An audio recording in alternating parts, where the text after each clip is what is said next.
Queria que você abrisse aí em Gênesis capítulo 15, nós vamos ler do versículo 1 ao 6, assentado mesmo como você está, você pode acompanhar a leitura que diz o seguinte: depois destas coisas, veio a palavra do Senhor a Abrão em visão, dizendo: não temas, Abrão, eu sou o teu escudo, o teu grandíssimo galardão. Então disse Abrão: Senhor Jeová, que me has de dar? Pois ando sem filhos, e o mordomo da minha casa é o Damasceno Eliezer. Disse mais Abrão: eis que me não tens dado semente, e eis que um nascido na minha casa será o meu herdeiro. E eis que veio a palavra do Senhor a ele, dizendo: este não será o teu herdeiro, mas aquele que de tuas entranhas sair, este será o teu herdeiro. Então o levou fora e disse: olhe agora para os céus, conta as estrelas, se as pode contar. E disse-lhe: assim será a tua semente. E creu ele no Senhor, e foi-lhe imputado isso por justiça. Amém. Abaixe sua cabeça, feche seus olhos, peça ao Senhor para falar com você nesse momento.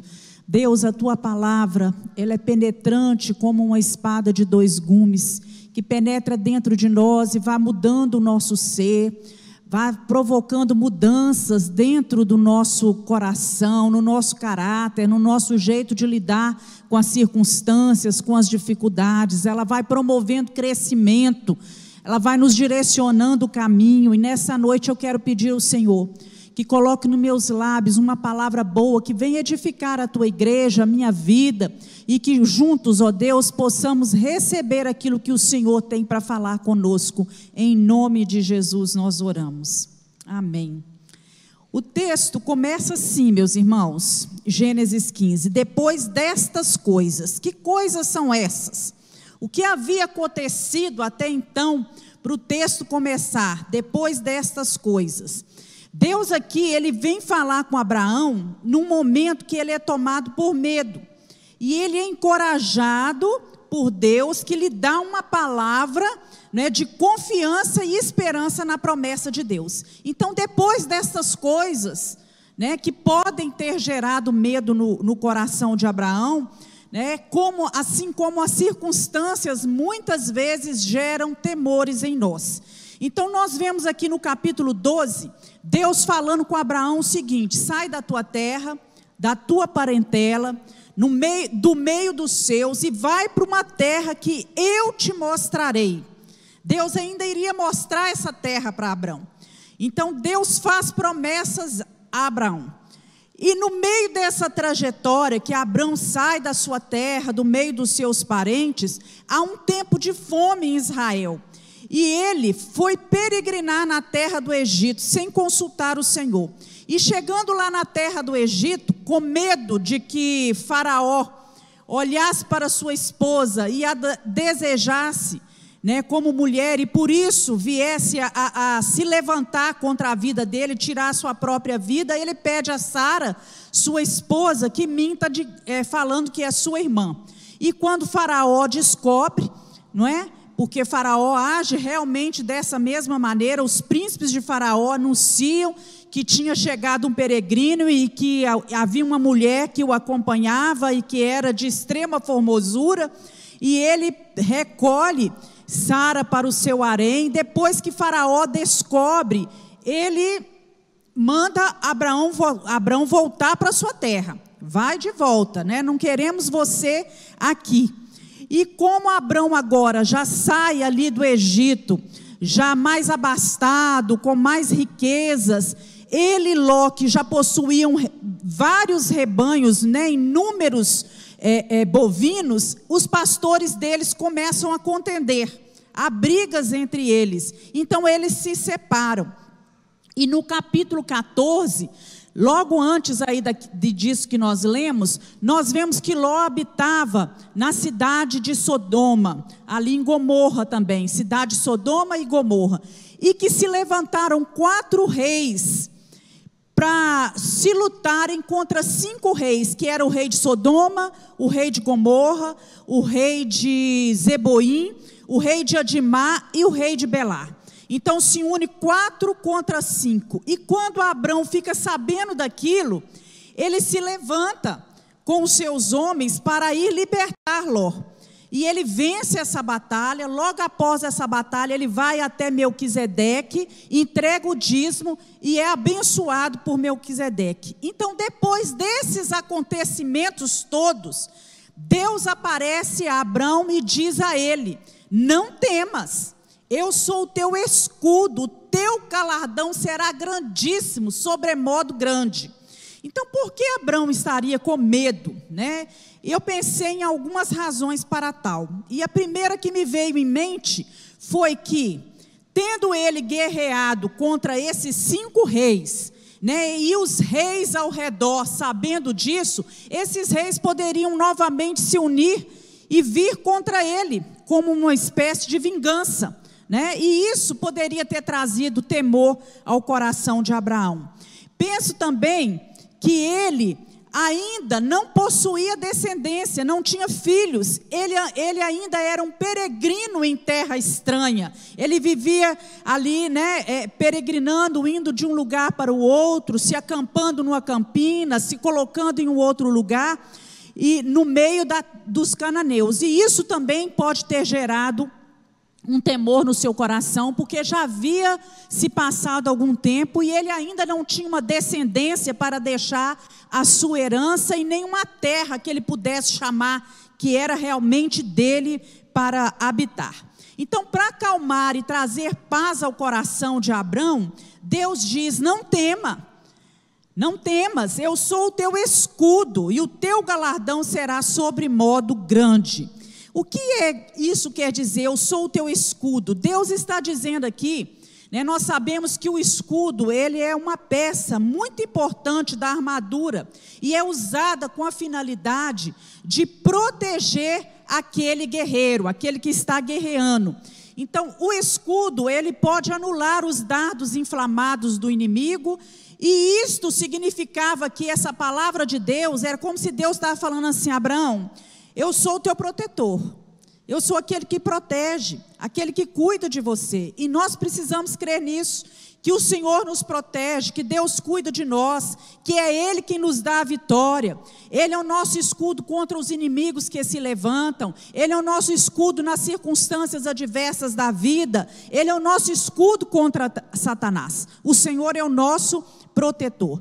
E a confiança de Abrão nesse momento deveria estar nesse escudo protetor que era o Senhor, e não na sua força, na sua capacidade, nos seus homens, né, para guerrear naqueles que lhe eram aliados. Lá em 2 Timóteo capítulo 1, versículo 7, Paulo diz que Deus não nos deu um espírito de medo, de temor, mas um espírito de ousadia, de coragem, de moderação, de equilíbrio. Deus é o nosso escudo, Ele é o nosso protetor, Ele nos defende dos dardos do inimigo.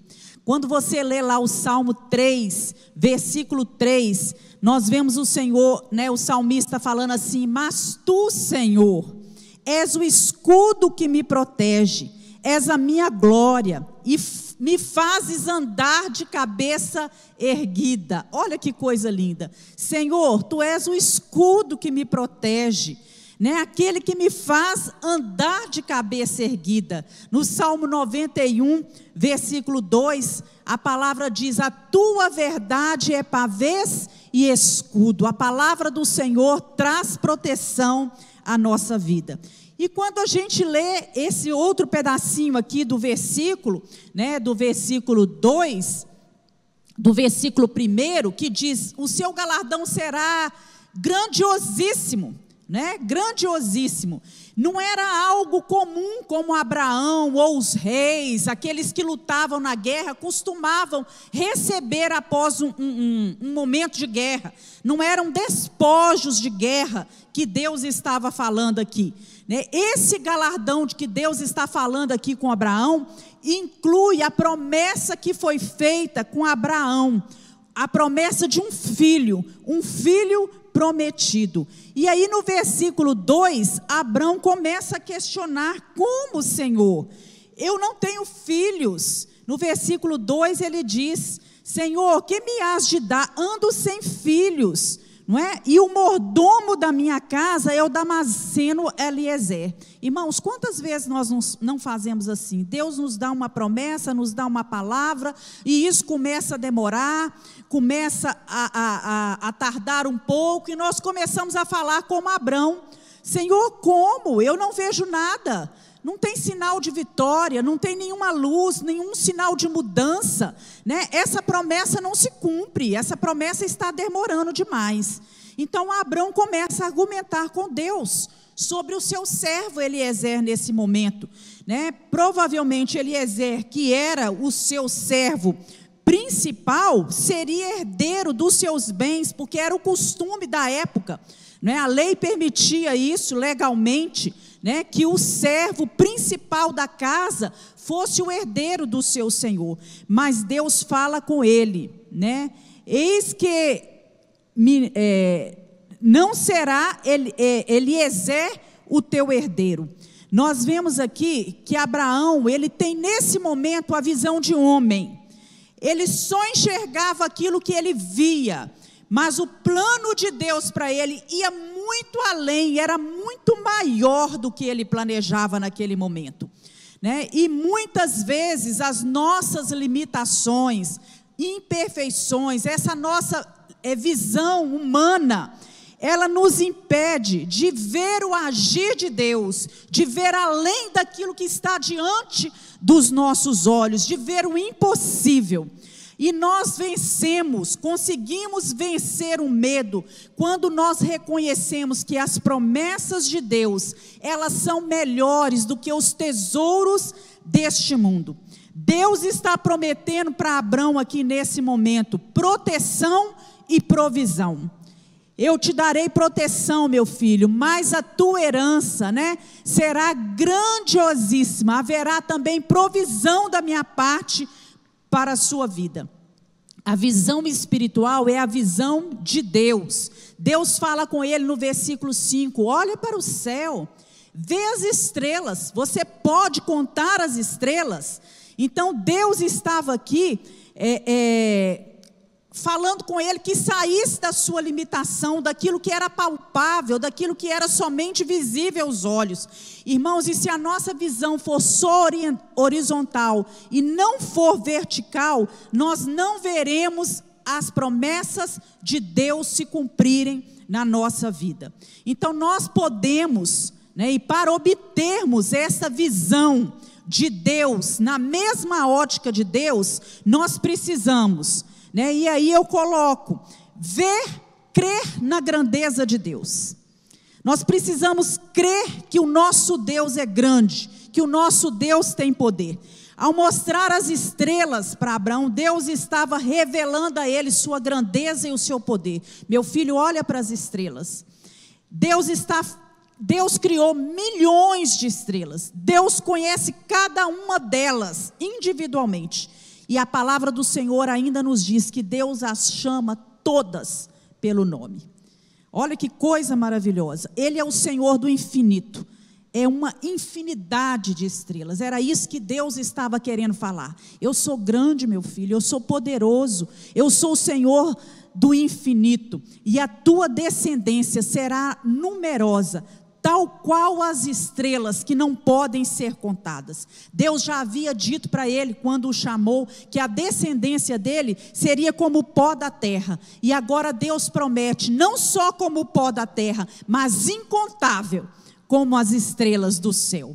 Então Deus está falando aqui não apenas, simplesmente, de uma descendência hereditária, mas aqui também envolve a descendência espiritual de Abraão, né? Não apenas aqueles que têm o mesmo sangue de Abraão, mas daqueles que têm a fé de Abraão em seu coração. Glória a Deus por isso, né?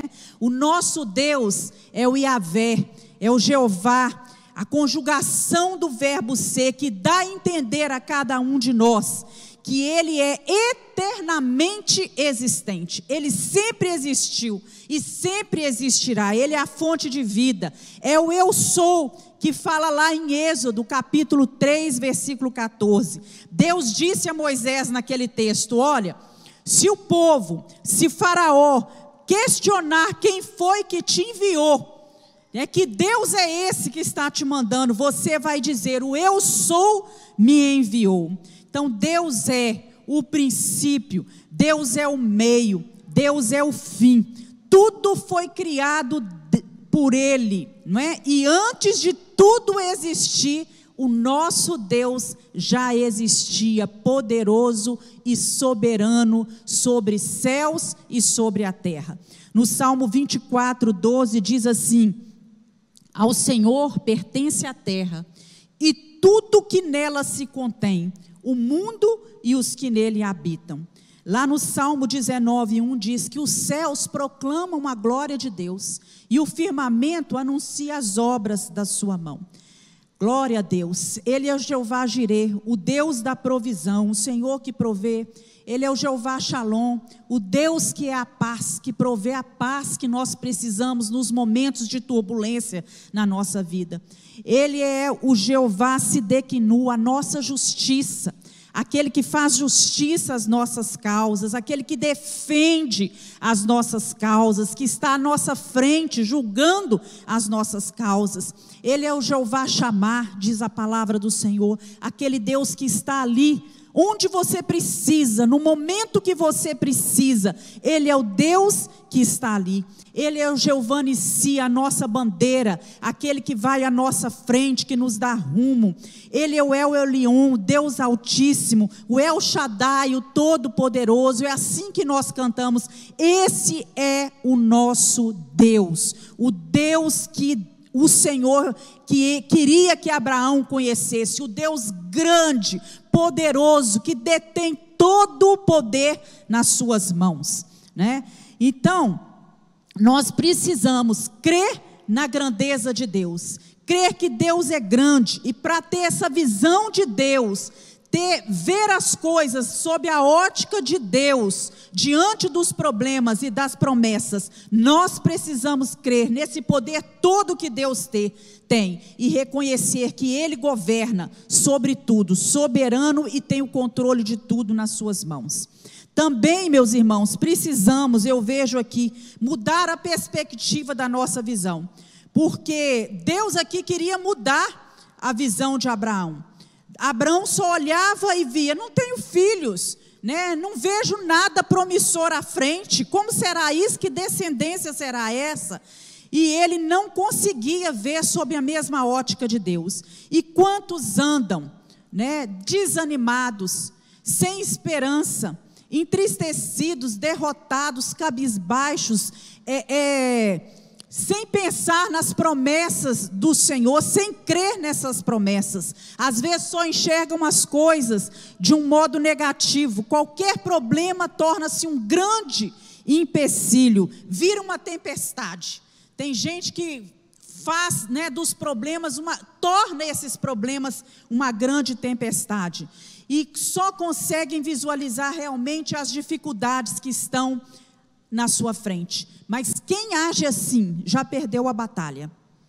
Com certeza já perdeu a batalha. Deus disse a Josué, num momento em que ele estava como Abraão está aqui, sem saber o que fazer, né? Diante de tudo, um povo todo, após a morte de Moisés, um povo todo para ele direcionar e levar à terra prometida. E Deus olha para ele, contempla o seu coração e fala com ele: esforça-te, Josué, tem bom ânimo, não temas, não pasmes, não te espantes, porque o Senhor teu Deus é contigo por onde quer que tu andares. Então nós precisamos, meus irmãos, mudar a nossa perspectiva, né? Ajustar o nosso foco, esforçar em buscar, em crer, em aprender, em crescer.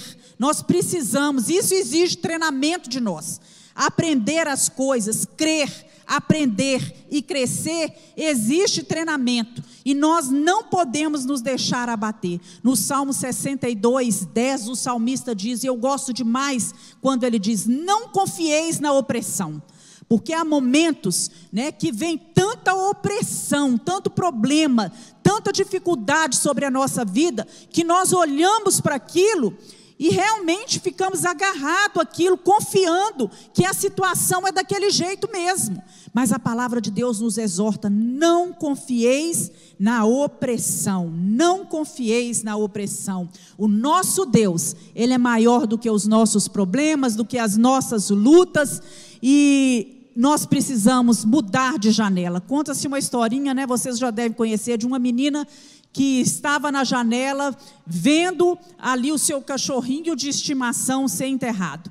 E ela chorava naquela janela, e a mãe passa: minha filha, vem cá, vamos mudar de janela. Coloca ela numa outra janela, e naquela janela ela contempla um lindo jardim, né? Pássaros cantando, borboletas voando, muitas flores. Às vezes nós precisamos fazer assim, mudar a janela, mudar o foco, mudar a nossa perspectiva, ajustar a nossa lente, que muitas vezes pode estar embaçada pelos problemas e pelas dificuldades dessa vida.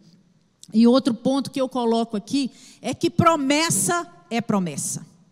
Promessa de Deus é promessa. A minha promessa e a sua pode ser falha, mas a de Deus não. Lá em Números 23:19 diz assim: Deus não é homem para que minta, nem filho de homem para que se arrependa. Se Ele prometeu, Ele há de cumprir. Se Ele falou, é certo que Ele fará.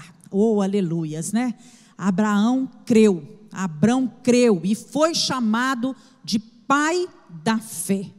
Ele creu no Senhor, diz o texto que nós lemos, e creu no versículo 6, e creu ele no Senhor, e foi-lhe imputado isto por justiça. Ele creu no Senhor, e isso lhe foi imputado por justiça. Deus computa a fé de Abraão na promessa como justiça nesse momento. Foi daqui que brotou a doutrina da justificação pela fé.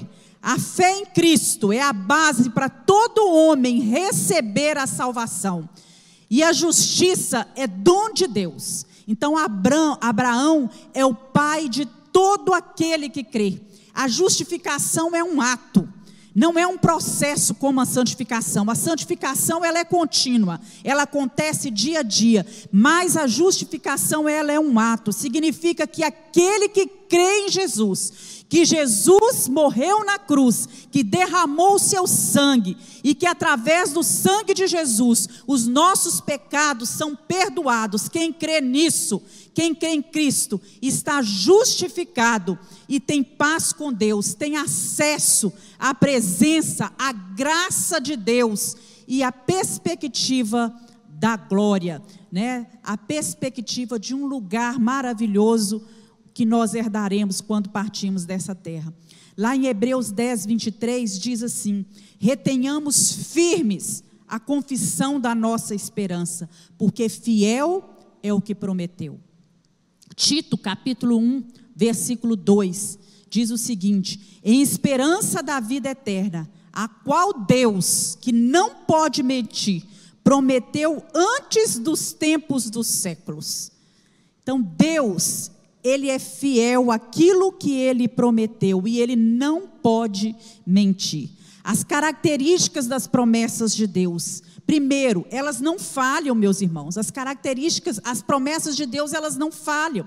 1 Reis 8:56 diz isso, fala assim: bendito seja o Senhor, que deu repouso ao seu povo Israel, segundo tudo o que Ele disse, nenhuma só palavra caiu de todas as boas palavras que Ele falou pelo ministério de Moisés, seu servo.